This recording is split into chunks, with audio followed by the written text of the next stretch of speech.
Hello, I'm back. Here we are for the second half of the digestive system. We've already gone through the stomach, and now it's time to continue our path through the digestive tract, through the small intestine and large intestine. Then we'll add on some accessory organs such as the liver and pancreas after that. Good.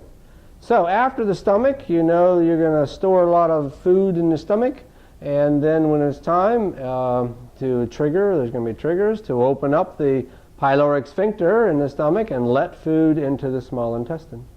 So the small intestine is, it says 20 feet long. That's pretty long, but it's really not that long in a live individual, because the smooth muscle wall is contracting, has some muscle tone to it, some muscle contraction to it, and so it's really not that long. So in our long tube, and this would be all the small intestine, the small tubes here. And I don't like how the illustrator kind of made it look like they're ballooned up. They're really not. They're flat. So the tubing is very flat unless there's something in it. So similar to the esophagus, so it's all flattened. But this is the way they present it in some of the TV shows like ER and Grey's Anatomy especially. They say when they're moving intestine around, they blow them up with air and then they move them around. So that doesn't look real. They probably are using pig small intestines because they cut all the mesentery away too. They see it all together, but that's not the way it is. It is held together with mesentery, so you can't separate all this around, but you can move things with the mesentery, move it to one side or the other. I'm sure you're doing that in lab. The large intestine is wrapped around the outside here, so that's the difference. We'll talk about that in a minute. But all this small tubing is the small intestine. And we can see there's three parts: duodenum, jejunum, and ileum. And we can see in real life, the duodenum's only about 5 inches, just right around like this. And then about 4 feet and 6 feet. So that's about 10 feet, really, in real life, that these small intestine tubes are. But books always like to say 20, and I usually saw 21 feet. But that's with it stretched out, and we're not going to do that in lab. Okay, first section, right off the stomach, you'll feel the real hard pyloric sphincter, that valve of circular muscle, and then when it opens up, it'll let food go into this C-shaped. So the C-shaped part right here, just about 5 or 6 inches, is the duodenum. You can say duodenum if you like, but duodenum is what most people say, right around. And we know it's the duodenum whenever the head of the pancreas is attached. So wherever the head that's attached to the pancreas, it's called the duodenum. As soon as it moves away from the pancreas, this next section, then it'll be the next section of the small intestine called the jejunum, with a J, which is mostly in the upper left of the jejunum. So whenever you see whenever you see the pancreas attached, then you know it's the duodenum. The pancreas, as you can see, it looks very globular, it almost looks like fat, doesn't it? But it is a little more dense than fat, but it's just millions of epithelial cells producing fluids, digestive fluids, to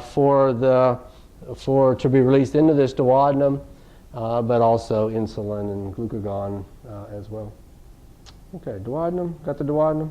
Duodenum, if you remember, is retroperitoneal, just for that little section. So off the stomach, which is intraperitoneal, the duodenum goes posteriorly a little bit, gets hidden under a little thin membrane, and then all of a sudden it comes back out. The jejunum comes back into the abdominal cavity. So that is interesting. The pancreas is also retroperitoneal. So you'll see a thin membrane over that, which will be the parietal peritoneum. Okay, don't show it here, but she's looking for that in lab. Duodenum is also called the mixing bowl because you get your food from your stomach, and you get bile from the liver, and you get pancreatic juice from the pancreas. So it's all mixing in there, so that's a good name for it. You can't absorb much in the duodenum. It's only 5 inches long, but you can do some, of course. Most of the absorption will be in the jejunum up here, and then the ileum down there. Good name for it, right? Ileum, because you get to the ileum, sits right on the ilium bones of the innominate bone. That's good. Good. So this mixing bowl, this is the, let me see a better picture. No, I don't have a better picture right now. But there's a green tube coming from the liver. Green is always going to be bile. So green bile from the liver. And it's called the common bile duct at this stage. We will see a picture when we see the liver. We'll see a picture of this too. And it's coming right into the wall of the duodenum there. Pancreatic duct comes, of course, from the pancreas. And look how they join together.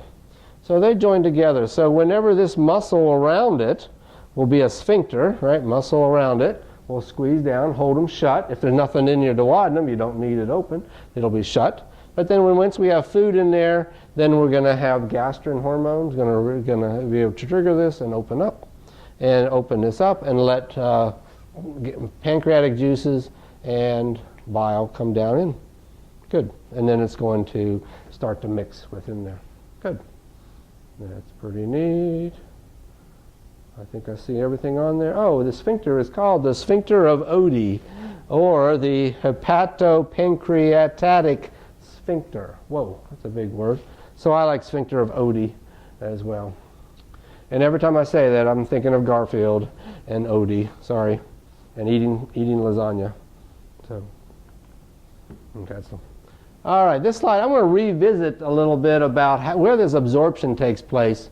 We take a look at the mucosa layer, and the mucosa lines it, but also goes on these circularis plicas up over a big ring and down to add lots of villi. Each of the little bumps are villi, and on each villi there is epithelial cells on each villi there, and even on each epithelial cell there is a microvilla. So to add surface area of each epithelium, there's lots of bumps, and those would be the microvilla on each epithelial cell. Wow. So that's a lot of surface area to do the actual absorption process. So all the food you eat and all the food you drink has to go through an epithelial cell in order to get into the capillaries. And what's also shown here nicely is a lacteal. I didn't type that out here. Lacteal is a little lymphatic. So it's a lymphatic vessel within each of the mucosa areas, so that our absorption can take place in capillaries, but also within the lymph system. That's good and bad. It's certainly good for absorption. Sometimes if someone has lymphatic cancer, though, then that usually affects their small intestine as well. So now you know the link, because the lymphatics go throughout the whole body and even in the wall of the small intestine. So people with lymphatic cancer is going to have trouble with absorption because of the small intestine. Okay, we're good. Okay, moving on. Oh, it's a kind of a nice slide. It shows realistic views of cadavers, small intestines. Look how big the circularis plicas are. They stick into the opening a half an inch or more, and huge surface area, so that then the food, as it churns and mixes in there, it can go by all those epithelium cells and get absorbed. So that's kind of neat. So duodenum doesn't have as many, because that's not its main role. Its main role is just to start mixing. This is a nice cross-section of an illustrator cross-section, and look at the wall of the duodenum. Okay, and a lot of mucus cells in there too, gland and mucus cells to help put mucus on here to protect that hydrochloric acid still coming down from the stomach. So we need mucus cells in here. Jejunum in the upper left, we see large plicas to do lots of absorption, and even in the ileum, the largest section has large plicas as well. And there's other lymph tissues in here to fight infection within the small intestines as well. Okay, nice. We don't see the differences in lab, so I thought it was nice to show it in lecture. Okay. So we talk about small intestine doing all this absorption. 85% of all you absorb is in the small intestine. So it does most of the absorption through the wall that we talked about. But look at this. These are small intestine secretions. Some of the cells in the wall of the small intestine actually secrete. So we need these goblet cells, and some call them mucus cells, to secrete mucus to protect the wall of the small intestine from that hydrochloric acid. We have just a little bit of intestinal juices, not many, and some of those in the duodenum, again to assist with chemical digestion. Here's those stem cells again, these enteroendocrine cells, stem cells. We saw that name in the stomach, and we see that in the small intestine. They are stem cells. When they're stem cells, they'll secrete hormones, but they'll also are subdividing as well to get parent cells. Just two hormones I've mentioned here, cholecystokinin, CCK, haven't practiced that in a while. And look where it goes, to the gallbladder, to the pancreas, and to the liver. So what about a good feedback system, right? Got food in the small intestine, I need some more help. So it's going to send out to the gallbladder and liver to release bile, and then the pancreas for pancreatic juice.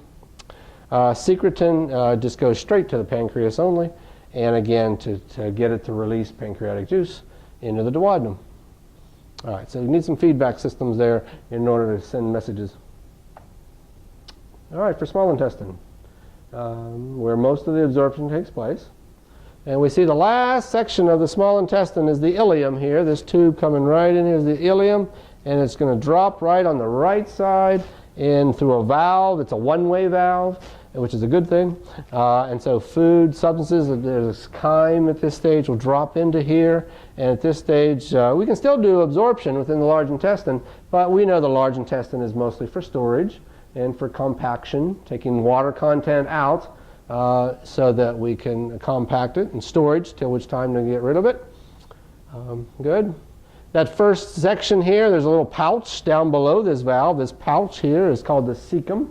So the cecum is the pouch, and you see that's where your appendix is attached. So your appendix is attached to the bottom of the cecum, and the appendix is a little worm-like structure, 2 or 3 inches long. In your age group, in the early 20s, you're going to have an opening into that appendix. So some of that feces at this stage can get down in there, and if there's too much bacteria, there's always some bacteria, the E. coli bacteria, to help with the digestion. But if there's too much, it gets inflamed, then you're going to have an appendicitis, right? You're going to have inflammation of the appendix, appendicitis. And it can grow to 8 inches long and as thick as your thumb, and it's a pretty big set of infection there. And we usually don't feel that very well. You may feel nauseous and just not yourself, but you just don't know that you have an appendicitis until it touches the peritoneum on the outside. And some of that infection gets on the peritoneum. It has a more specialized sensory nerve network. And as soon as that infection gets on the peritoneum, you feel it as pain. It gets inflamed, and you feel it as pain. So at that stage, it's already huge and inflamed, and that's why when you go in and they recognize, yes, you have appendicitis, they do the surgery the next day in order to get that thing out of there, because it's ready to burst. And if it bursts, it'll send infection throughout this whole area. So that's why they do it so quick. As you get older and older and older and older and older, the opening to that appendix closes down. And so you really don't hear appendicitis in old folks, because it's just sitting there as a little worm structure on the end of the cecum. We don't see a lot of them in lab. Less than half of the bodies will have an appendix, because sometimes when they do some other internal surgery, they'll go over there and stitch it shut and take it off, because you don't really need it. And that way, if it's gone, you won't have any problems with it. So that's good. All right, once we got some storage in here, we're going to have the feces going up, the ascending colon up the right side. It has a flexure or a turn here, and then it's going to be called the transverse colon going across. And instead of the little yellow here, that's the greater omentum coming off the stomach. Greater omentum attaches to the front of the transverse process. So you may have trouble finding the transverse process because that layer, that apron of fat, is over top of it, right through there. Then another flexure or turn is over here past the stomach, and it's going to turn down the descending colon, and it goes down to where it sits right on the ileum. If you remember, right on the ilium is a concavity to it with the iliacus muscle. So right on the iliacus muscle, we'll see this section of the colon called the sigmoid colon. There's an S-shaped. There's an S right there. So the S-shaped sits right on the ilium of the bones there. So that's your sigmoid colon. And after the S part, then it straightens out as the rectum, straight rectum down to the anus, where we'll get rid of our feces, of course. So that'll be the last part of that. Cool. One time in lab, we had a sigmoid colon that was up here. It went down here, and then it just ballooned up, and we didn't know what the heck it was till we finally made the trace all the way through, but it had ballooned up through here and then back down again. So definitely a big problem with the colon, colonitis, of inflammation of the colon, and it was ballooned up this big, so it was huge. I know there's some concerns of the bodies in the lab right now, but so the colon doesn't always look just like this. It can double and triple in size. What else do we see on here, though? You see very nicely the blood vessels. So you really don't see those in lab because of the mesentery. You know, these blood vessels are within mesentery, or the double layer of peritoneum called mesentery. So you really don't see them like that. But the nice illustration is showing that there's a huge amount of blood going to the large intestine and small intestine, because that's where all the capillaries have to be to absorb. So we have a large blood supply going to these tubes, the large intestine and small intestine. Good. Large intestine functions, pretty much talked about that. Reabsorption of water mainly, some electrolytes. Compaction, of course. Absorption of some vitamins, a little bit more absorption. But storage mainly, until we're ready to get rid of it. We know that. Do you notice that the package, look at the bumps, it looks like bumps on here. So every about 2 inches, we see that the muscles contracted and connective tissue contracted. So it makes pouches along the way. So the pouches are called haustra, H-A-U-S-T-R-A, haustra, or saccules or pouches there. And it's said to be that it's nice to have those indentations along there, as the feces goes along, it hits those and it's going to tumble. And if it tumbles and churns and mixes more, then you're going to have more of the water going near the epithelial cells and can be reabsorbed. So it's a way of helping it to mix. On the outside, in lab, you always see these fat that's attached to the outside of the colon, of the large intestine. And it's simply fat. Looks kind of like big kernels of corn or just fat. And those are called epiploic appendages. That's all. So everybody always asks in lab, what are these things attached to the colon? And they're just fat, and they're called epiploic appendages. So that's all. Nothing, no big deal about them, but just to know they do look a little different than the other fat in the area, but that's fine. Okay, what else we got? Same picture. Churning, movements. Yeah, the peristalsis still happens within this large intestine. Certainly has to, but it says it happens more in large movements, where you're moving a large section along. You don't get forward and backward movement as much, large sections. So the mass movements here, you feel those sometimes, and pressure shifts and moves around, but so more mass movements, not churning, as much churning going on. Down to the rectum, rectal canal, down to the anus here, and not too much to say about it, just that there are two sphincters, two anal sphincters going on. We have the external one and an internal one. The internal is still a continuation of the muscle wall through the whole digestive tract, so that's involuntary. It's controlled by the autonomic nervous system for those peristalsis. So you don't know when that's going to open up. That's not good.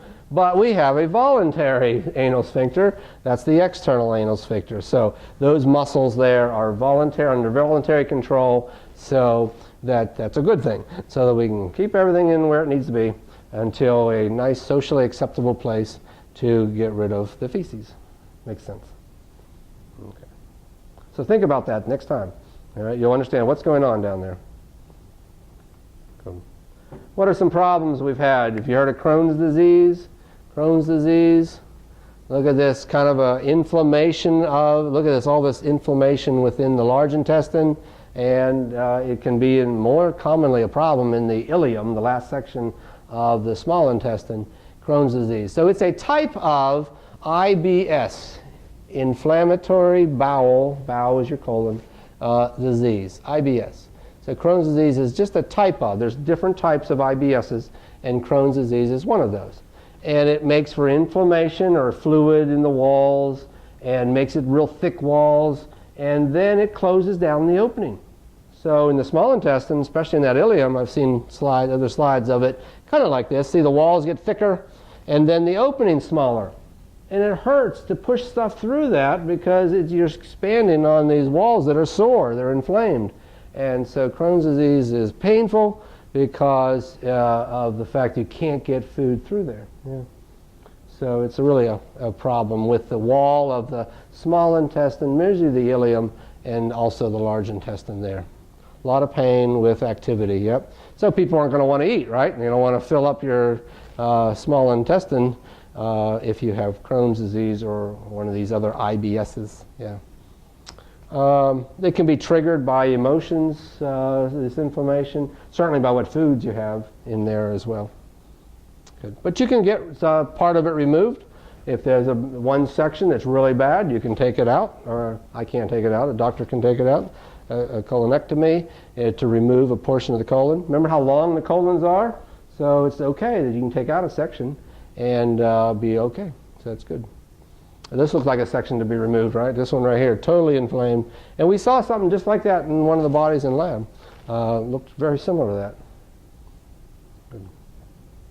Diverticulitis, inflammation. Itis is always inflammation. And it doesn't have to always be inflammation. But so diverticulitum is just extra pouches. So you see that you have if you have lots of feces in here and a lot of pressure there, they're going to force out on the wall. And actually, they make these extra pouches on the outside. And it's not really a big deal until they get infected. And then you have the diverticulitis, the inflammation of the diverticulum there. So you don't want them on there, of course. But over 50, you're going to have, you'll have some. So they're getting pretty common in people I know. And so when you do your colonoscopy to look in there, they'll let you know if you have some diverticulum. I know some even older folks that have really a lot of problem with diverticulitis, and they say it's terrible. So it's not something to look forward to. So keep the food and the feces moving. So eat lots of fiber and keep it all moving. It works for me. Good. So if you want just a fun time, you can get a colonoscopy, so you can get a camera, and sure enough, they enter the anal canal and they run that camera right up through all the way around the colon, and they're looking for Crohn's disease, and they're looking for polyps. They're looking for polyps, these fat extensions into the colon and on the inside. And a lot of times they're just fat, little fat extensions from the wall on the inside. But sometimes those fat extensions turn into cancerous polyps, and that's not a good thing. So it's essential to do a colonoscopy when you hit 50. When you hit 50, you'll get your first colonoscopy, and every 10 years after that if you are clean, or more often if not. So if you have polyps, they're going to do more often to make sure you don't get any cancerous polyps. So colon cancer is a large cause of death for people who don't want to do this and don't get checked. And because if you do get checked, you can get them removed. You can pull those and cut those polyps off and take them out. That's good. The worst part about the colonoscopy is the preparation. So we always say the preparation is worse than the procedure because to get a camera in there to look around, you got to be cleaned out. So you drink some good fluid that'll wash you out, and then you can go do your colonoscopy, which is not that big. You're asleep, so you don't worry about it that big. Okay. Good. So always ask your parents and grandparents if they've had their colonoscopy, because it can really get rid of cancer of the colon. Good. Okay, a couple of accessory organs, the liver. Big liver over here is the largest organ of the body. It does lots of things. Some say 200 functions, some say 400, depends on how you want to count all the different enzymes and things in the processes that it does. We're really only talking about bile production right now, is releasing green bile that goes into the duodenum to help break down mostly fats. They used to say just fat. Bile was good to break down fats. But now this bile does more than just fat breakdown. So it does a lot to help us with our chemical digestion in the duodenum and then in the small intestine there. So what other things do we have? Metabolic regulation, nutrients, and we're going to store all our nutrients. Here's a comment I'll say more than once. All the blood from your small intestine goes directly to the liver. So everything you've absorbed can then be stored in the liver. All the sugars, all the goodies, directly from what you have eaten and drunk. It says detoxification of harmful materials such as alcohol and drugs and other things. So, and brownies, I eat too many of those, in order to get, all that stuff goes right to the liver and gets absorbed. So that's good, because that's where you want to store it, but sometimes it stores too much. Good. Hematological regulation, hemo means blood, so this is a blood filter and blood reservoir. In lab, you feel the liver is hard, but that's because that blood is just coagulated and stiffened up. Your liver is not firm like that. You can't even push down underneath your ribs. You can't feel anything hard. It's all floppy. In fact, I tell students, go to the grocery store, to the meat department, and look for the liver. And you'll just be amazed how floppy it is. And it's red because of the reddish brown because of the blood that's inside of it. So it's a big blood filter. The other blood filters are kidneys, and we'll get to that on another day. Okay, let's see what else about the liver here. Oh, lobes of the liver. Sure, you got to know there's 4 lobes of the liver. The 2 big ones is, look how big the right lobe is, and there's a membrane in between. So that's the falciform ligament. Falciform ligament goes in between the right and left lobes. And the left lobe is smaller. It's over, of course, to the left. And it'll go all the way to the other rib on the other side. So it can reach all the way across sometimes. That's the 2 big ones. The 2 little ones, the quadrate lobe and caudate. Caudate means tail or posteriorly oriented. So it's going to be underneath and to the back. Let me turn it over to the next slide. Oh, next slide. And I've kind of flipped it around a little bit. Here's the right lobe again on this right side. Flip it over, and right next to the gallbladder is a bump. Really is all we see in lab, a bump, and that'll be quadrate lobe. Quadrate lobe is a bump next to the gallbladder. That's how I remembered it. And then you see this area where the blood goes in and bile goes out of the liver. So that's called a port. There's a port, just like a port with ships coming in and out. Well, this is where blood and bile comes in and out. So it's called a hepatic portal system, or port. Porta hepatis, that's what it is. Porta hepatis. Hepatic means liver. So port of the liver. And it's going to be there. So right behind it, there's another bump. So bump that's very posteriorly oriented is the caudate lobe. So caudate lobe and quadrate lobe are underneath the right lobe, really. Wow. Okay. Let me go back a slide. I think I skipped a slide just to get to that. This is a slide from the textbook just showing within the liver, it's a filter. And if you look at this, it looks like an oil filter for a car. It's just where blood's going to get pushed through, and right next to all these hepatocytes, anything with the word hepata means liver, all these hepatocytes in here, and they're going to filter the blood and take out all the glucose and the sugars and salts and alcohol and everything it can take out and store within these cells, or get rid of it through the vein system as well. Good. I was just amazed to look at the way it looked. This illustrator did a nice job of making it look just like an oil filter for a car. And then you see some places where there's some green little vessels, and they come together to release the bile out of the hepatocytes. Some are also producing bile and sending it down to the gallbladder and to the duodenum. Good. Bile production. Oh, here it says we're a fatty meal, then bile is going to be excreted. Well, bile is known to help with more than just fat digestion. Oh, it's a nice picture. I like this picture. I wish I had it earlier with the stomach and then food releasing into the duodenum down here. And now we can see this green tubes from the liver. So you know bile's in there. And it's going to be called hepatic ducts. There's two, right, left and right. Hepatic comes into a common hepatic, and that comes down. But they'll join into this little sac-like structure. And you know that's the gallbladder there. So if we don't need bile in our duodenum in the middle of the night, you don't need any bile in there. So the sphincter of OD will be closed. Remember that sphincter? And so it kind of backs up, and it goes right up into the gallbladder. So the gallbladder is a simple storage tank for bile.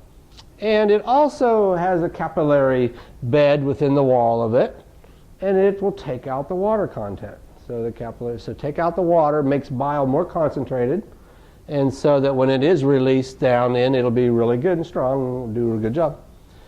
So that's that. It has a ductwork here called the cystic duct. And it took me years, and just a year ago, so I was like, why is it called a cystic duct? It should be called gallbladder duct, right, from the gallbladder. But a cistern is a collection. So this is a collection of bile. So the tube to it is called the cystic duct for cistern. So I thought that was pretty good. All that. We mentioned cistern before. Remember sarcoplasma reticulum, where the end of it was a cistern because it was a large storage for fluid and water and calcium within the muscle. All right, cystic duct then from the gallbladder. So once we have the common hepatic duct and a cystic duct, then it's called the common bile duct, and that goes all the way down into the duodenum there. But sometimes you won't find a gallbladder. They've been removed because those gallstones are in there. Gallstones, is there a stone? You can't get a stone in there, right? So if the bile is crystallized, meaning you've taken so much water out that it's just a crystal, and it gets stuck in there, and it gets stuck in the cystic duct, causes inflammation and backed up, and then there's a problem, and then you feel very nauseous. You don't have an exact pain for gallbladder. It's just a weird overall sickness, and it could be for months, and they just don't know what it is. And they'll say, let's take the gallbladder out. And they can do that, and then you feel better. So that's good. But a warning, though, I've known a few older folks who they had the gallbladder taken out, and they had more problems. So it's not a fix-all the time either. But when you don't have a gallbladder, it's not a big deal, because if that's gone, then bile is still going to be in this common bile duct. And we've seen common bile ducts over a ½ an inch in diameter, because that's where the bile was being stored. It just stretches out a little bit. So it's storing. So you can always store bile. So getting rid of a gallbladder is usually not a big deal. So unless you have more problems. This slide just talks about the blood system. That's really what it was after. Normal blood goes from an artery into a capillary bed and into the veins and such. But now we're going to have blood going from aortas into the small and large intestines, and not muscles, small and large intestines. Then it goes into the hepatic portal vein, meaning, again, all blood from the small and large intestines goes directly to the liver, so that it can do its job of filtering out all the goodies and poisons that you have.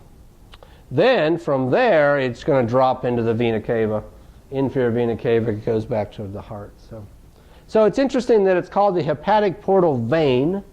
Because it's called a vein because it comes out of the small intestine, the large intestine, but it does go into the liver. So that's good. And it's shown here in blue. Looks kind of small there. It's really over an inch in diameter. Really big vein from the small intestine, large intestine, into the liver. So the red shown there is the artery. So that'll be a hepatic artery. And then the blue is a vein. But that vein is blood going into the liver, not out. The vein, the blood out of the liver goes into the vena cava there. You didn't see that in lab because it's sitting over top of the vena cava, so you don't see that deep. Cirrhosis of the liver. Write this down. It's not in your notes. Cirrhosis of the liver. You've probably heard of it before, right? People eat and drink too much alcohol. They just kill off the hepatocytes. That's all you're doing. Killing hepatocytes, and they just overwork them. They die out, and then you get a huge deformity of the liver. We've seen a few in lab, and just totally deformed livers. They don't look just like that at all. These are little bumps. We've seen huge bumps and just not even the right shape for the liver. So really bad situation.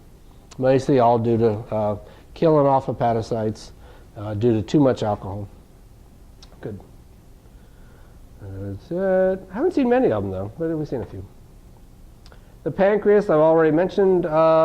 It can be 9 inches long, the book says. 9 inches. It goes from the duodenum all the way over to the ribs. And it's directly under the stomach. So the way to find it in the lab is just lift the stomach out of the way, and you'll see a bumpy, looks like fatty bumps. Hey, one thing about the preservative fluid in lab, it's how it's pinkish and orangey.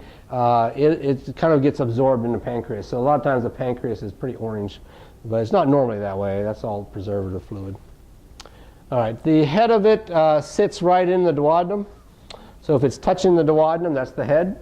Neck, I really don't know exactly where the neck is. Just a narrowing off of the head, I guess, but it doesn't really narrow much. So most of it is the body, and then the tail is just a little bit over to the side. So in your size, probably 3 inches in diameter.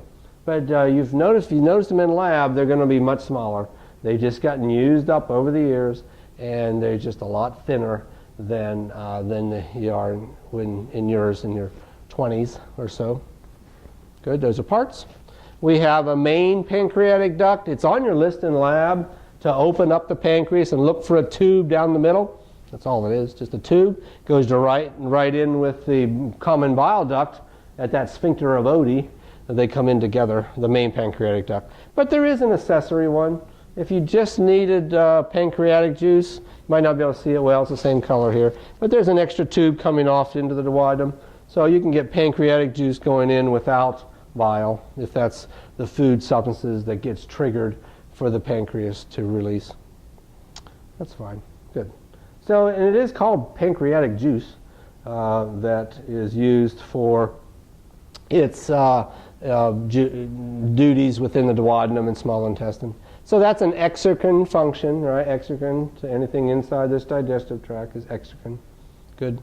Its endocrine function, probably more commonly, is the release of insulin and glucagon from the cells of the aisles of Langerhans. You don't say islets, it's just aisles. Aisles of Langerhans. And these are a globule of cells, special cells within the pancreas, and these are the ones that are producing the hormones, mainly the insulin from beta cells and glucagon from alpha cells within this aisle of Langerhans area.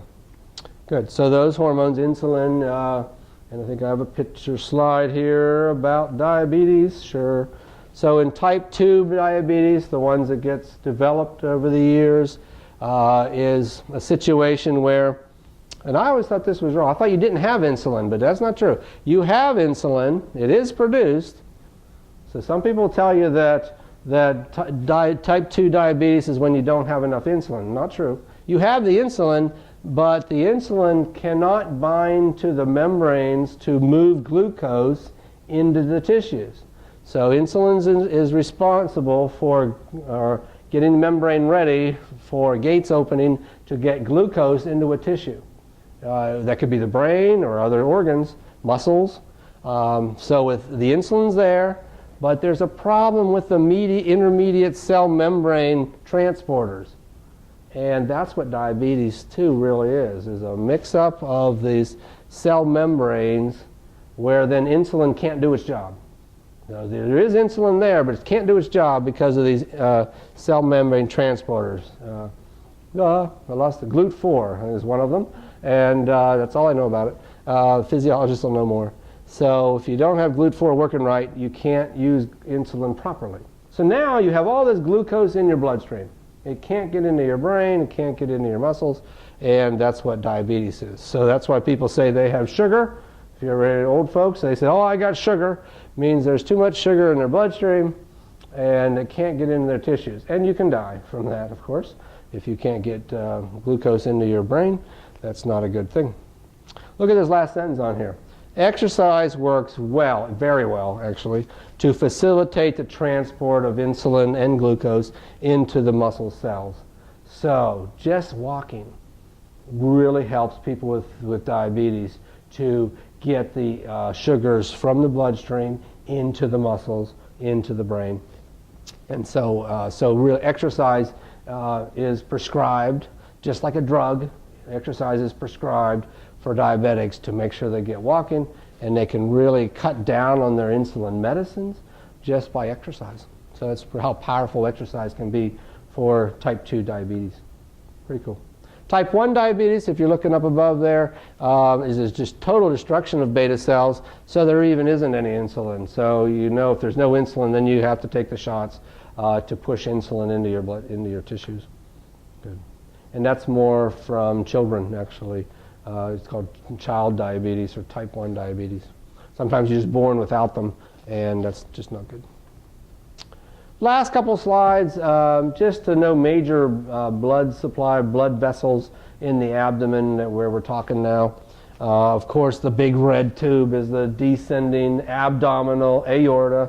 So coming down through, it's going to major splits are going to be right where the ilium bones are. So common iliac arteries come right off of the aorta.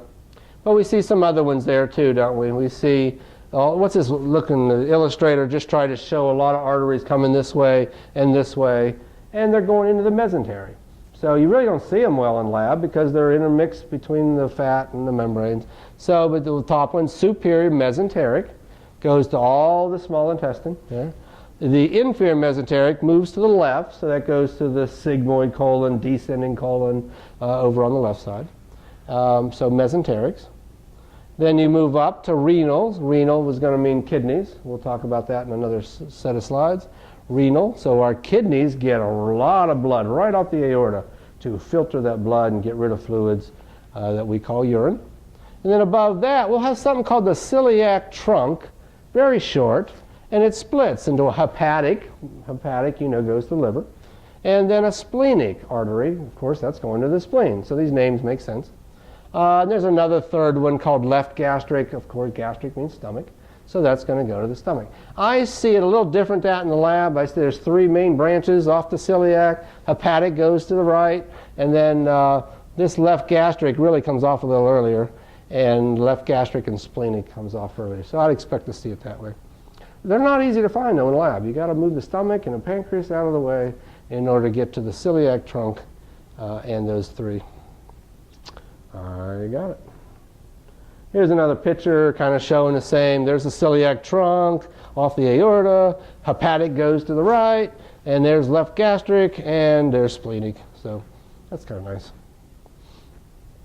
And then maybe one more. So showing in red. It's not really red in the body, as you know, but superior mesenteric going up and out all the way around. Inferior mesenteric coming over this side. I don't see the main one. No, that's all superior, isn't it? Yeah, that is all superior. Oh my gosh. So this is all superior mesenteric, and then it has its branches all over the place. And inferior, there we go. There's the aorta. And so here's inferior mesenteric coming off and going off to this side. Okay. There's still part of the superior mesenteric over there. Good. And I think we did it. That's enough. Ta-da. Okay, I'm going to stop the video soon.